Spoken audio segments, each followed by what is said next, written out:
ناظرین السلام علیکم ورحمۃ اللہ وبرکاتہ۔ استقبال ہے فکر و خبر کے خصوصی پروگرام سچی بات میں۔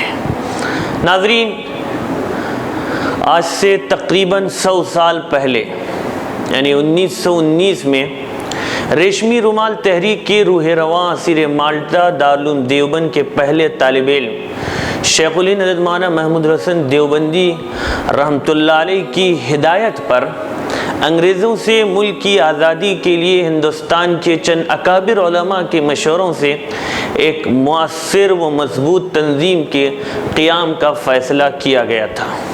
جس کا مقصد ملک کی آزادی کے لیے مشترکہ جد و جہد کے ساتھ قرآن و حدیث کی روشنی میں ہندوستانی مسلمانوں کے دینی و سماجی مسائل کا حل قرار دیا گیا تھا۔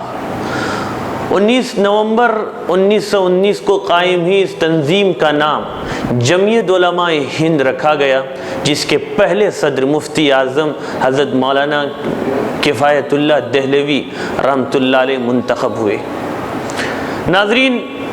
یہ جمعیت ایسے وقت میں قائم ہوئی جب انگریزی حکومت کا جبر و ظلم اپنی حدود کو چھو رہا تھا اور لوگ اس بات سے گھبراتے تھے کہ تن کے گھورے اور من کے کالے انگریز کے خلاف آواز بلند کر سکیں، لیکن اس جمعیت اور اس سے منسلک باہمت مردان خدا نے برطانوی سامراج کے جبر و ظلم کے خلاف پوری بہادری کے ساتھ مقابلہ کیا اور مکمل ملک کی آزادی کا مطالبہ کر کے ان تمام لیڈروں اور جماعت کو حیرت میں ڈال دیا تھا جو انگریزوں سے چند مراعات حاصل کرنے میں ہی اپنی بڑی کامیابی تصور کرتے تھے۔ جمعیت نے اس انگریزی سامراج کا ڈٹ کر مقابلہ کیا تھا جس کی حکومت میں کبھی سورج غروب نہیں ہوتا تھا، اور اگر وہ چاہتے تو بڑا سے بڑا انگریزی اعزاز حاصل کر سکتے تھے،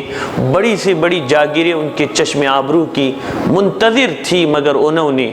سن 1919 میں جمعیت علماء-e-ہند کے قیام کے روز اول سے جو عہد کیا تھا اور جو زرعی اصول مقرر کیے تھے، دار و رسن کی ہزاروں آزمائشوں کے باوجود انہوں نے اس سے انحراف نہیں کیا اور نہ صرف آزادی کی تحریک میں بڑھ چڑھ کر حصہ لیا بلکہ ساتھ ہی ساتھ مسلمانوں کی دین و ایمان کی حفاظت کا فریضہ بھی پوری طرح انجام دیا۔ ناظرین، 15 اگست 1947 کا دن آزادی کا دن تھا، مگر وہ آزادی اپنے ساتھ تقسیم وطن کا ناقابل فراموش سانحہ بھی ساتھ لایا، جس کے نتیجے میں لاکھوں انسانوں کو موت کے گھاٹ اتار دیا گیا اور بر صغیر کے ٹکڑے کر دیے گئے،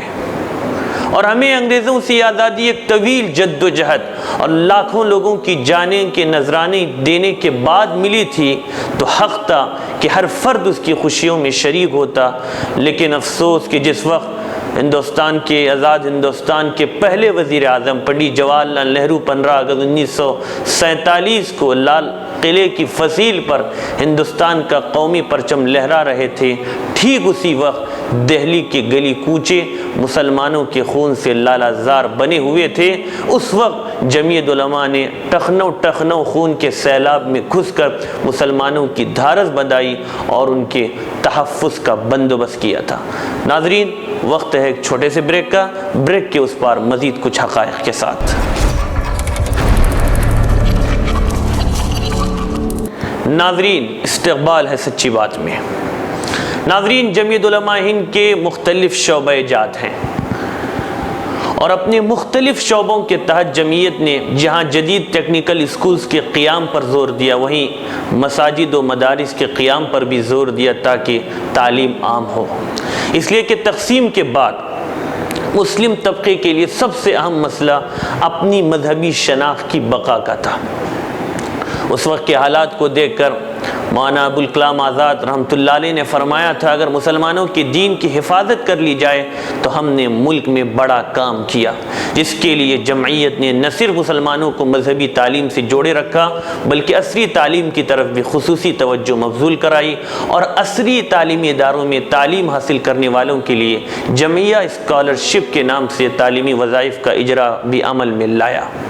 علاوہ ازیں شہری پنچایتوں کا قیام، ضرورت مندوں کی امداد، گھریلو دستکاری کا فروغ، آفات اور مصیبتوں کے وقت عوام کو بلا تفریق مذہب و ملت ریلیف فنڈ پہنچانا اور بے گھر لوگوں کے لیے گھروں کو تعمیر کر کے ان کو آرام پہنچانا جمعیت کے اہم کاموں میں سے ہے۔ اس کے علاوہ ایک اور سب سے بڑا کارنامہ، ملک کے نامور وکلاء کی مدد سے کروڑوں کی بھاری رقم خرچ کر کے سینکڑوں ان بے قصور مسلم نوجوانوں کو جو قید و بند کی زندگی گزار رہے تھے آزادی کی نعمت فراہم کی۔ اور آل دیکھا جائے تو مسلم پرسنل لا بورڈ میں مداخلت کا معاملہ ہو یا تحفظ شریعت پر حملے کا، فرقہ وارانہ فسادات کا معاملہ ہو یا آسام کے مسلمانوں کی شہریت کا، گائے کے نام پر ظلم و بربریت ہو یا جیل میں بند بے قصور قیدیوں کو انکاؤنٹر کے نام پر موت کے گاڑ اتار دینے کا معاملہ ہو، دہشت گردی کے نام پر بے قصور لوگوں کو سلاخوں کے اندر سے نکالنے کا معاملہ ہو یا پھر فسادات میں اجڑے ہوئے مسلمانوں کی داد رسی کا، ان تمام میدانوں میں جمعیت علماء ہند نے آگے بڑھ کر ہر معاملے میں مسلمانوں کی رہنمائی کا فریضہ ماضی میں بھی انجام دیا تھا اور اب بھی اللہ کے فضل سے انجام دے رہا ہے۔ اور ادھر پچھلے کئی عرصوں سے محبت و یکجہتی کے پیغام کو لے کر گاؤں گاؤں شہر شہر پھر کر انسانیت اور محبت کے ساتھ اس ملک میں رہنے کی صدا بھی لگا رہا ہے۔ اور ان تمام خدمات کے لیے یقیناً یہ جمعیت قابل ستائش اور قابل مبارکباد ہے۔ لیکن ناظرین، اسی کے ساتھ مجھے آپ سے یہ بھی عرض کرنا ہے کہ ابھی حال ہی میں جمعیت علماء ہند کے صدر محترم المقام مولانا سید ارشد مدنی صاحب دامت برکاتہم نے RSS کے سربراہ موہن بھاگوت سے ملاقات کی تو ہمارے بعض مسلم رہنماؤں نے ان پر تنقیدوں کی بوچھار کر دی۔ حالانکہ مولانا نے ہندو مسلم اتحاد کو باقی رکھنے اور مسلمانوں پر ہو رہے مظالم کو روکنے کے لیے ان سے بات کی تھی، اور بات چیت کا آغاز تو بہت پہلے ہی سے ہونا چاہیے تھا،